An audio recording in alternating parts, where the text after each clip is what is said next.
Big Bangers, masih soal pasar sehat Genteng yang diprakarsai oleh dua anak muda, Budi dan Taufik, ya, yang membuat petani-petani di daerah Garut atau tepatnya di daerah Genteng lebih sejahtera. Salah satu adalah Pak Rahman, petani di daerah Garut yang memanfaatkan keberadaan pasar sehat Genteng. Pemilik lahan atau buruh taninya? Ya, saya tadinya sebagai buruh tani gitu. Tapi kemudian saya setelah ada pasar sehat Genteng, ya saya lari ke pasar, saya coba di pasar gitu.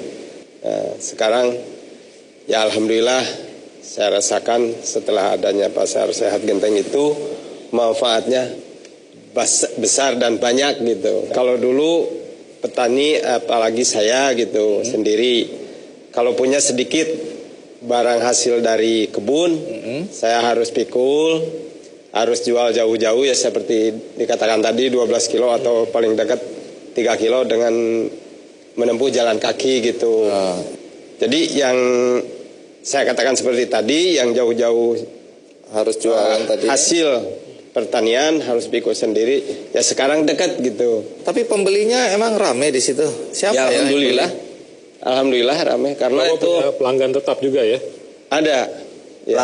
Pelanggannya tuh ada kalau yang harian ya, yang rutin itu pedagang warung-warung kan, yang tadinya ke kota jauh sekarang lebih mudah. Jadi konsumennya pun terbantukan ya. Terbantukan ya. Harga bagaimana harga? Harga kita di bawah. Di bawah. Karena memang dari petani langsung ke pasar. Tidak ada memutus rantai tengkulakan gitu. Kejam ya. Sudah tadi rentenir udah nggak ada kerjaan. Betul. Ya, tengkulak nggak ada kerjaan.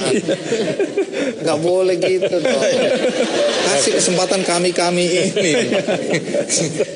Tengkulak dan rentenir.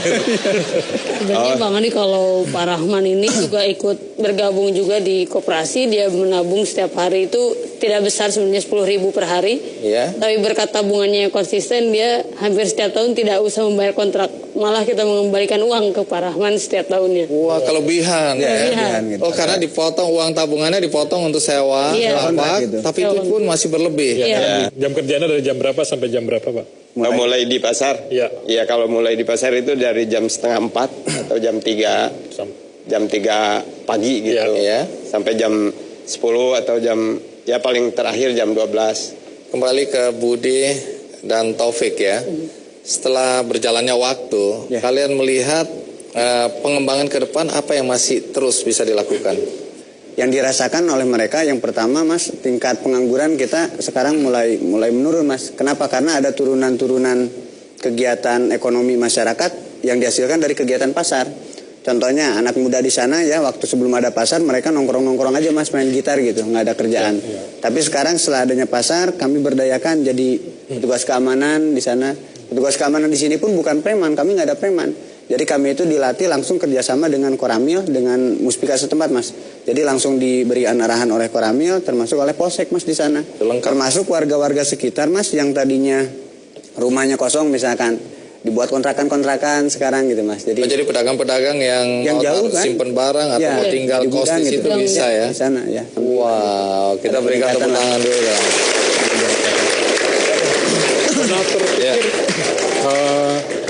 Pasar ini pasar sehat pasti bersih ya, pengertiannya juga ya. Menjadi satu tempat atau potensi tempat wisata turis asing misalnya seperti itu. Kami sudah dua event mengadakan event kerjasama dengan lembaga asing Mas ya. Yang pertama yang dari Verify Jepang. Jadi mereka kita kerjasama dengan organisasi NGO dari Jepang, itu mengadakan workshop bagi mahasiswa Jepang selama 2 minggu di Pasar Sehat Genteng. Terakhir kemarin waktu 2015 Mas ada event SKIF ya yang ada. What is out there. Jadi itu lembaga SKIF itu lembaga yang concern terhadap wirausaha social entrepreneur yang ada di dunia untuk mengikuti lomba yang namanya What is out there, diadakan oleh AI University Madrid Spain. Dan konsep Pasar Sehat Genteng kami berdua coba ikut sertakan. Hasilnya kita juara 1 dunianya. Juara satu dunia. Pihak pengelola sendiri ya, itu dana yang diperoleh dari mana aja? Dari sewa Ya. Terus apa? Ada lagi di luar itu? Untuk operasional, yang pertama kami ada retribusi harian, Mas. Retribusi harian sebesar 2.500 per hari, Mas. Jadi ada petugas kita. Jadi tiap hari itu selain menagih tabungan warga, ada juga retribusi, Mas. Retribusi itu 2.500 per hari buat pedagang. Kalau kemudian banyak yang mau bergabung lagi, apa lahannya masih cukup? Jadi kami ingin membuat semacam gerakan ekonomi kerakyatan dalam bidang peternakan misalkan, Mas. Jadi kita buat sektor-sektor turunan nih. Jadi ada petani skala rumahan ya, yang bikin yang membuat peternakan skala kecil lah, Mas ya. Apakah ikan, ayam gitu ya. Ya bisa di pekarangan ya. Nah itu jadi nanti bisa dijual mereka. Jadi tidak perlu mereka punya kios pun ya. Skala besar pun boleh ya. Tapi yang skala kecil bisa didistribusikan ke pasar gitu, Mas. Bagaimana respon dari generasi muda di Garut melihat pasar sehat ini? Awalnya, Mas, dicibir. Kenapa dicibir ya? Ya aneh mungkin ya, konsepnya aneh. Jadi dari keseluruhan warga yang ada di Genteng sana paling hanya 15%-an awal-awal. Karena paradigma mereka masih pasar-pasar tradisional kotor, banyak preman. Preman kan yang kayak gitu. Kalau di kita tidak aman. Pasar itu kan mungkin jalan ini. Iya, justru malah jadi masalah. Kalau ada pasar malah jadi masalah pikiran masyarakat itu gitu ya. Nah, akhirnya, Mas, tahun 2010 ya hanya kurang lebih 15% lah yang mendukung. Sekarang justru masyarakat sekitar itu kalau saya tutup nih misalkan kan swasta nih. Udahlah saya tutup dulu nih 1 tahun pasti di demo saya, Mas, harus buka gitu karena di demo karena mau tutup pasar. Iya, karena mereka sudah tahu manfaat hajat hidupnya di sana gitu. Iya. Saya pikir ya ini satu konsep yang unik ya. Cuman memang perlu dikomunikasikan ke publik lebih luas, bukan hanya di wilayah Garut. Wah, ini perlu diangkat lebih ke permukaan ya. Story-nya sangat menarik ya. Bagaimana memberikan multiplier effect ya, bukan hanya kepada para pedagang di dalam, tetapi kepada masyarakat luarnya ya, masyarakat semuanya itu.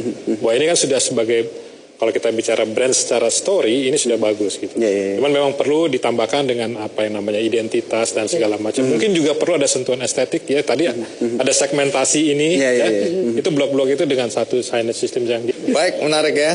Terima kasih Budi, terima kasih Taufik, terima kasih Pak Rahman ya. Sudah berbagi cerita. Big Bangers itu tadi cerita dari Garut, yaitu cerita tentang Pasar Sehat Genteng yang diprakarsai oleh 2 anak muda tadi.